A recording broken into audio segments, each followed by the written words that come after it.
Radio Publique Africaine.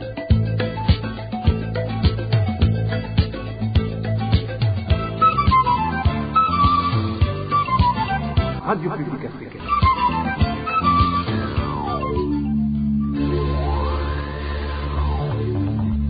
Ni umwanya w'amakuru mu Kirundi.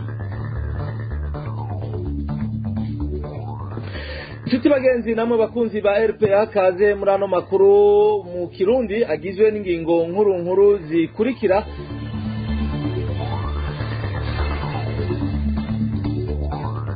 Mu bijanye n'umutekano hari ikiziga c'umuntu w'umugabo caraye gitowe mu ntara ya Cibitoke. Ubu burongoye umugambwe CNDD-FDD akaba yamenyesheje yuko ngo agiye kugitwara mu buruhukiro, ariko rero abanyagihugu bamenyesha yuko bagiye kurondera hose ico kiziga bakibuze. Mu bijanye n'ubutungane naho dosiye y'umupfasoni Krista Kaneza ngo ariko adindizwa mu munyororo kugira bashobore kunumya uwo muryango. Ivyo muraza kubikurikirana muri ano makuru, aho abashingwamanza babiri babigize ko n'icigwa muraza kubatega amatwi. Hari umukenyezi wo muri quartier Carama yagirizwa kuboreza igufa umwana yarareze. Ivyo rero ngo akaba atari ubwa mbere yagirizwa na bene ivyo vyaha, ariko rero mu bushikiranganji bw'intwaro hagati mu gihugu umuvugizi yavuze yuko ahubwo abagirije uwo mukenyezi ari bo muri kino gihe bagiye gukurikirana. Mu kanya ido nido ry'aya makuru.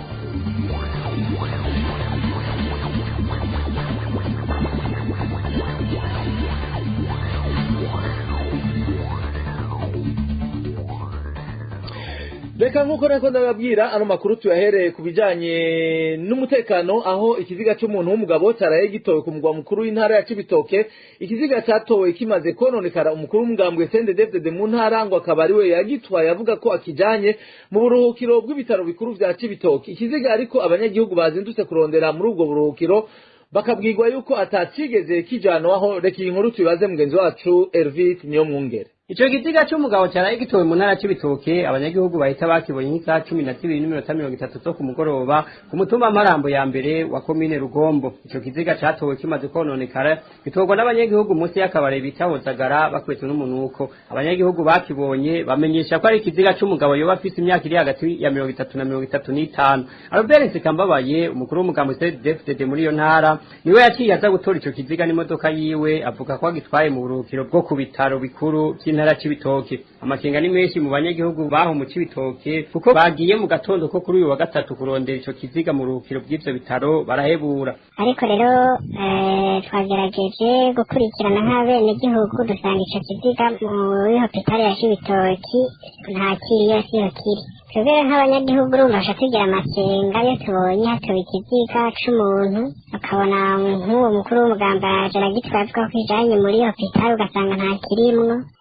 Tugira ubwoba tuguma twibaza ko ari nka babandi baguma batorwa mu Rusizi n'abandi bandi tuguma tumva bicwa. N'ayo makenga nisha tugira. Abanyagihugu bo mu ntara ya Cibitoke basaba bashimitse umukuru w'umugambwe CNDD-FDD mu ntara ya Cibitoke ko yokwerekana aho yashize ico kiziga. Naruberi nyene umukuru w'umugambwe nyene CNDD-FDD ama Cibitoke nawe nyene akatumenyesha ico kiziga yakijanye, caka tubwira ko yamenye bene ico bakaza bakakiraba. Ivyo twebwe twosaba uruganda rwa RPA ntiturashobora kuronka Albert Nsekambabaye umukuru w'umugambwe CNDD-FDD mu ntara ya Cibitoke kugira atange umuco kuri ivyo bamwagiriza. Arakoze mugenzi wacu Elvis Niyomwungere. Reka turabe ibijanye n'ubutungane. Ubu naho umukenyezi wo muri quartier Carama yagirizwa kuboreza igufa umwana areze, ngo si ubwa mbere akurikiranwa n'ubutungane kuri ico caha. Ariko naho biri uko, intahe y'icese yari itegekanijwe kuri uyu wa mbere ntiyabaye igisasa kubera ko ngo iyo dosiye yaciye yubikwa. Aho bigeze ubu uruhigi ngo rukaba rwahindukiye nk'uko vyamenyeshejwe kuri uyu wa gatatu n'umuvugizi w'ubushikiranganji bw'intwaro hagati mu gihugu n'umutekano, ngo abatabarije uwo mwana nibo ahubwo ngo banyabuna bagiye gukurikiranwa n'ubutungane. Reka iyi nkuru tuyibaze Rukundo Jean-Marie. Uwo mukenyezi yagirizwa muri urwo rubanza azwi kw'izina rya Rebeka Sibomana. Amakuru ya RPA ifise avuga ko uwo mukenyezi asanzwe akorera mu biro vy'umukuru w'igihugu. Ku munsi wa mbere yararamutse arenguswa imbere ya parake nkuru ya Ntahangwa gucaha co gusinzikariza ubuzima umwana w'imyaka 2 asanzwe areze azwi kw'izina rya Domayeri Bwirindavyi. Ariko rero Donate Niyonsaba umushikirizamanza mukuru wa Republika yahavuye atanga itegeko ryo guhagarika urubanza ugenga icariho ciwe cari gitanguye gushikiriza ibirego mu ntahe y'icesi. umushikirizamanza mukuru yanagiriye ko atanga itegeko ryo kurekura uwo yagirizwa atanumvirijwe ndetse n'umwana yagirizwa guhohotera aramusubizwa. Nk'uko amasoko yacu abandanya bimenyesha ngo imvo zatanzwe n'uko uwo mukenyezi yoba yaradodoberejwe. Ivyitwazo vyari vyanashikirijwe muri Ruhumu mu mwaka nyene, mu gihe uyo mukenyezi nyene yariko akurikiranwa kuri ico caha co guhohotera Mayel. Ico gihe nk'uko amakuru FPI ifise amenyesha, Mayel Bwindavye yari afise amezi 5 gusa. Abatari bake bakaba batangajwe bongera barababazwa no kubona ubutungane bwihutiye kweza uyo mukenyezi,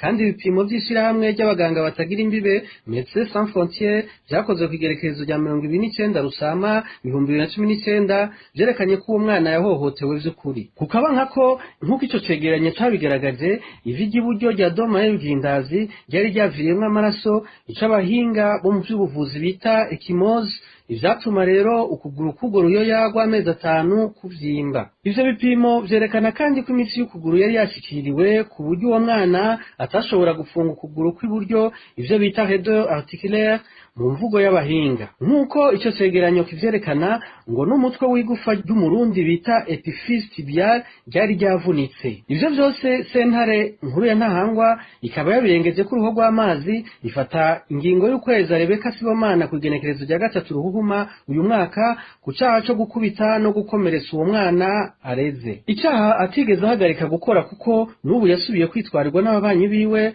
arongera asubira kwezwa atanaburanye. Muri kino gihe umuvugizi w'ubushikiranganje bw'umutekano akaba mbere yaciye atanguza uruhigi rw'abatabarije uwo mwana, aho amenyesha ko aribo bagiye gukurikiranwa. Mu makuru yacu yo hanyuma tuzogaruka ku gipfungu n'ibihushane biriko bishikirizwa n'abategetsi batandukanye, harimwo n'umuvugizi w'ubushikiranganje bw'umutekano w'intwaro yo hagati mu gihugu muri iyo dosiye.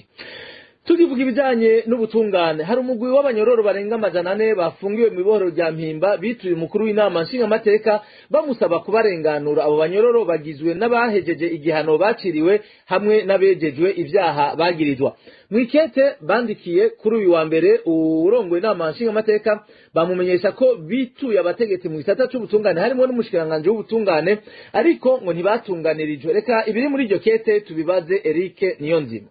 Abo banyororo bitiwe umukuru w'inama nshingamateka bari mu migwi ibiri. Umugwi wa mbere ugizwe n'abagiriwe n'ivyaha bagacirwa imanza, ubu bamaze umunyororo baciriwe. Undi mugwi ugizwe n'abejeje ivyaha bagirizwa. Nk'uko tubisoma muri iryo kete, abo banyororo bandikiye umukuru w'inama nshingamateka kwa 19 na Mukizi mwaka wa 2021 bibutsa ko uwahejeje umunyororo aronse urupapuro rumurekura bita billet de l'enregistrement mu rurimi rw'igifaransa. Uwejejwe nawe umucikizamanza akamuha urupapuro rumuha uburenganzira bwo gutaha billet de sortie mu gifaransa. Bakamenyesha umutegetsi rero ko batigeze baronswa izo mpapuro. Abo banyororo bati dugure twamugina twanditsira ibaruwa duserukira abanyororo barenga 400 bafungiwe ngaha mu Mpimba. Tutibagiye bene wacu bafungiwe mu yandi mabohero akwiragiye mu gihugu c'u Burundi, kandi ibihano baciriwe vyaraheze canke bambitswe izera. Ndugaye twamugina. Abo banyororo bamenyesha kandi umukuru w'inama nshingamateka ko bandikiye umushikiranganje w'ubutungane co kimwe n'umukuru w'umugwi w'ama ujeje kuraba ivy'amadosi y'abafunzwe, ariko ntibabatunganirije. Ni mu gihe kandi nkuko tubisoma muri iri kete nyene, abo banyororo bavuga ko n'ikigongo kiheruka gutangwa n'umukuru w'igihugu kitabaraba kuko bategerezwa kuba baratashe imbere yuko gitangwa. Abo banyororo basozera ikete ryabo basaba bashimitse umukuru w'inama nshingamateka gufata ingingo yo kubatezurira bagasubira mu miryango yabo bakaja kwifatanya n'imiryango mu gukorera igihugu cabo. Muri abo banyororo barenga 400 bari mu Mpimba harabategezwa kuba bararekuwe haraheze imyaka 4.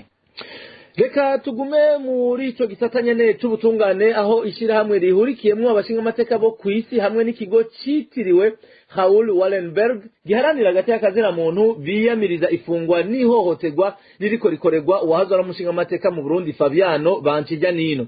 Mu rwandiko bashize abona kuri wa kabiri genekerezo rya 20 Ndamukiza, ayo mashirahamwe aratera ivyatsi ivyagiriwe Fabiano Bancijyanino azira ko yubahute gushira habona ihohoterwa rya kiremwa muntu rikorwa n'ubutegetsi bwa CNDD-FDD. Ayo mashirahamwe asaba abarongoye Burundi kurekura buno bwango Fabiano Bancijyanino akidegemvya kandi ngo atakirinze gusabwa.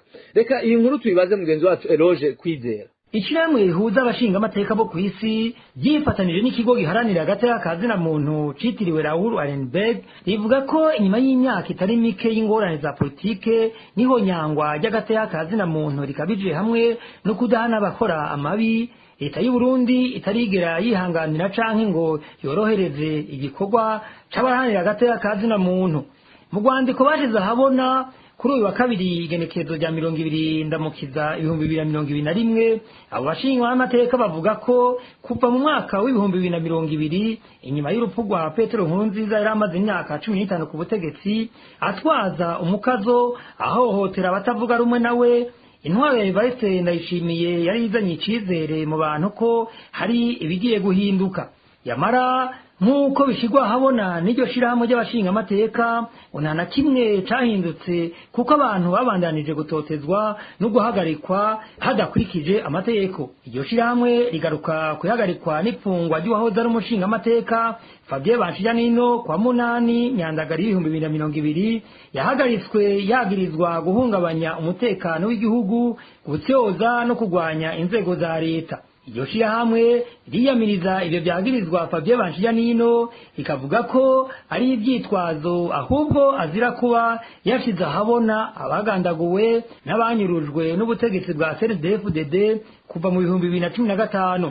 Fabien Banshijanino ngo azira kandi ko atigeze yemera ko Uburundi bwikura mu masezerano ashiraho sentare mpuzamakungu mpanabyaha CPI, ibyamutumye mbere agirwa ko iterabwoba ryo kumuzimanganiza ubuzima. Ibyo byaha Fabien Banshijanino yagirizwa ngo ni nabyo byama biremekwa abaharanira agateka ka zina muntu, harimo Jerome Rukuki yaciriwe gufungwa imyaka 32. Iryo shirahamwe rihuza abashinga amateka bo ku isi risaba leta y'u Burundi kurekura mu maguru masha uwahoze ari umushinga amateka Fabien Banshijanino kandi atakibanje gusabwa. Risaba kandi kureka abamenyesha makuru bakarangura neza umwuga wabo ujanye no gutanga amakuru atohoje neza kandi ataho ahengamiye kubibera mu gihugu. Nabibabwiye tukivuga ibijanye n'ubutungane mwigumizwa mwibohero ry'umupfasoni Krista Kaneza ngo nta kindi rigamije atari kumunumya bene umuryango wiwe kugira ntibabandanye bakurikirana ibijanye n'igandagurwa ry'umucance wiwe. Ivyo biri mu cigwa cyakozwe n'abashingomanza babiri b'abarundi ku bijanye n'iyo dossier, Maître Gustave Niyonzima na Maître Emmanuel Nkengurutse yahoze mbere ari n'umukenguzamateka. Umushingwamanza Emmanuel Nkengurutse rero avuga ko atamvo nimwe muri kino gihe yotuma umupfasoni Krista Kaneza avundira mwibuye narijya n'abariko barakora amatohoza kuri ico kibazo ciwe ngo babuze ivyemezo bigaragara.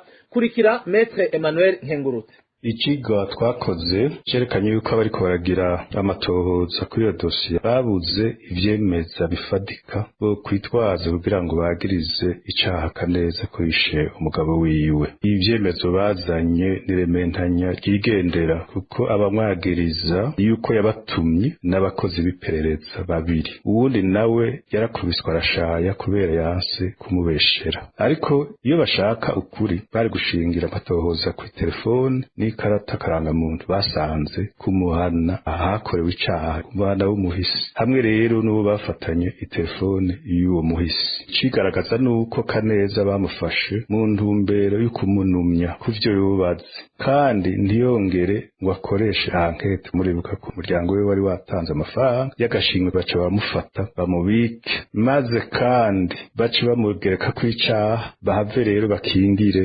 ikibaba abamuganduguye bukuri.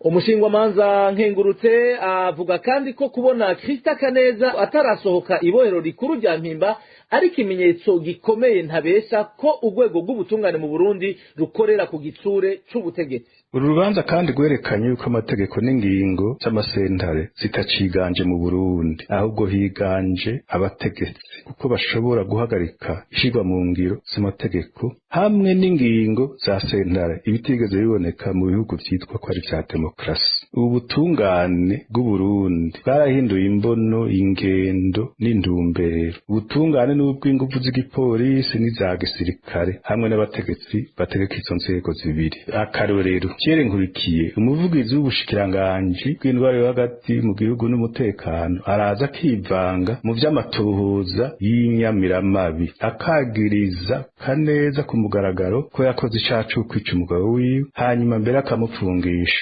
Sentare imurekuye ivy'agateganyo haza uwundi mupolisi yitwa Museremi Innocent akaburizamwo irekurwa ryiwe. Muca mwumva rero ko imiryango ibiri y'ubutungane ifashwe mu minwe n'abapolisi. Umuryango w'ubwinjiriro Pierre Nkurikiye, uwo gusohoka Innocent Museremi. Twabonye ko hari ubutungane buzwi n'ibwirizwa nshingiro bugizwe n'amasentare y'igihugu n'ubutungane buri mu minwe y'igipolisi cane cane ry'iperereza bukondororwa n'abanyepolitiki batwara igihugu nibwo bwiganje bukavugira mu kanwa k'ubutungane buzwi n'ibwirizwa nshingiro. Inzego z'ubutungane rero zikorera ico bita pouvoir executif, arico gituma ubwo butungane bugira kabiri bufata abantu bose batoba bashigikiye CNDD-FDD abanyepolitiki batavuga rumwe mbere n'uwo ari we wese biketse bakamuhohotera bakamugirira nabi. Twibajije rero Kaneza ari muri uwo mugwi w'abantu batezwa guhohotera kuko kumbure azi ibintu n'umugabo we yarazi byinshi.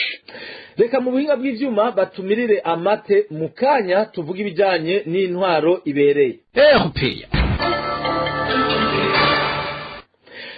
Ihingurwa ry'urudandazwa n'ibiyayuramutwe vyagirizwa abarongoye ihinguriro ry'imiti Pona Pharmaceuticals ngo birafitaniye isano n'ibiyayuramutwe bimaze imyaka binyobwa n'ugwaruka mu Burundi. Ubwo bumara budandazwa mu Burundi benshi bazi ku mazina ya Booster hamwe na Kake. Ivyo bintu rero ngo muri kino gihe birateye isibe mu Burundi. Reka iyi nkuru tuyibaze Aimable Nishimwe. Mu makuru yacu twarababwiye ihingurwa n'urudandazwa rw'ibiyayuramutwe bikorerwa mu Burundi haheze imyaka hafi 3. Ivyo navyo akaba arivyo vyatumye abagwiza tunga Prosper Hakizimana batazira gisiga hamwe n'umunyakenya Joseph Nyamute bafatwa bagafungirwa mu iboro rikuru rya Rumonge. Abo bagabo uko ari babiri akaba aribo bari barongoye ihinguriro ry'imiti yitwa Pona Pharmaceuticals ari naryo ryoba ryahora rihingura ivyo biyayuramutwe. Iruhande y'ibiyayuramutwe vyoba vyahora bitwagwa kudandazwa hanze y'igihugu, hari amakuru yo kwizera RPA ronse abanyesha ko hoba hariho ubundi bwoko bw'ibiyayuramutwe bwoba bukogwa bukadandarizwa hagati mu gihugu cy'u Burundi. Ubwo rero ngo muri kone gihe bukabubangamiye ubuzima bw'ugwaruka mu Burundi. Ivyo biyayuramutwe vyitwa Booster na Crack uvyirwa biradandazwa mu gisagara ca Bujumbura mu makariti atandukanye, mbere n'umunara hagati biramaze kugerayo.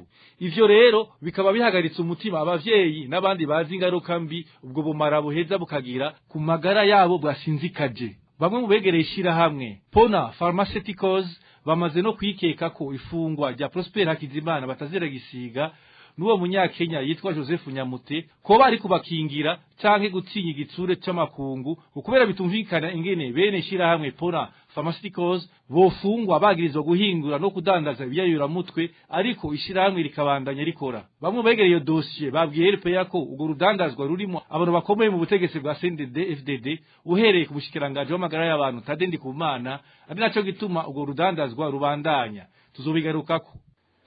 Arakoze Aimable Nishimwe. Reka ubu naho turaba ibijanye n'agatakazi na muntu aho Uburundi ngo bujyamanye imiliyoni 3 z'amadolari y'abanyamerika bwahawe n'umugambi wo kugwanya urudandazwa rw'abantu kw'isi.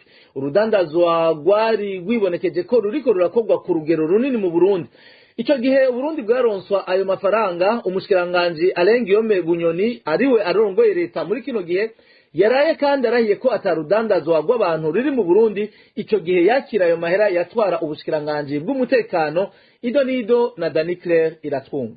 Mu mwaka w'ibihumbi 2019 mu gice ca mbere c'ukwezi kwa 12 Uburundi n'ishirahamwe mpuzamakungu rikurikirana ivy'uruja n'uruza rw'abantu OIM barasinyiraniye amasezerano yo gufashanya mu bijanye no gutuza urudandazwa rw'abantu. Mu birori byo gutera igikumu kuri ayo masezerano Uburundi bwari bwaserukiwe na Gaston Sindimwo yari icegera ca mbere c'umukuru w'igihugu ico gihe. Uwo mugambi wiswe ukurwanya urudandazwa rw'abantu umwaka wa 2019 2022. Byanditswe ko intumbero yawo ari ugushigikira Uburundi mu twigoro twose tw'ukugwanya urudandazwa rw'abantu. OIM ivuga ko hatanzwe amadolari y'abanyamerika angana imiliyoni 3. Ayo mafaranga ku bwa OIM akaba yatanzwe n'igihugu c'u Buholande. Imbere yaho ikinyamakuru The Week cyo mu Bwongereza inumero yasohotse kuwa 30 Ruheshi cyanditse ko Uburundi buri mu bihugu vya mbere ku isi vyimonogojemwo urudandazwa rw'abantu.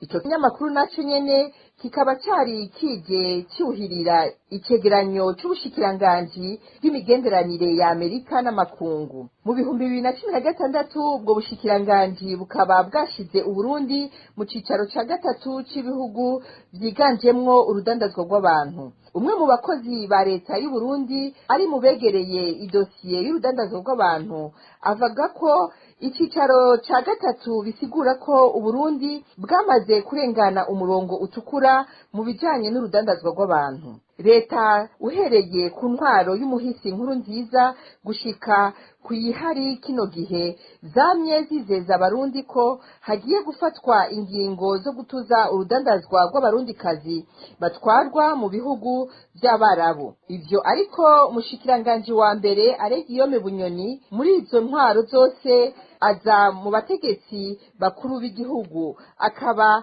yabirengeje ku ruho rw'amaso yemeza ko mu Burundi atarudandazwa rw'abantu rubaho. Reka muri kino gihe naho turabe hakurya y'inzuzi aho turabe ibijanye n'impunzi abarundi bahungiye mu ikambi y'Induta mu gihugu ca Tanzania ngo barahagaritswe umutima n'ingingo yarayifashwe n'urongoye iyo kambi yo kubuza impunzi gusubira gukora ubworozi ubwo ari bwo bwose.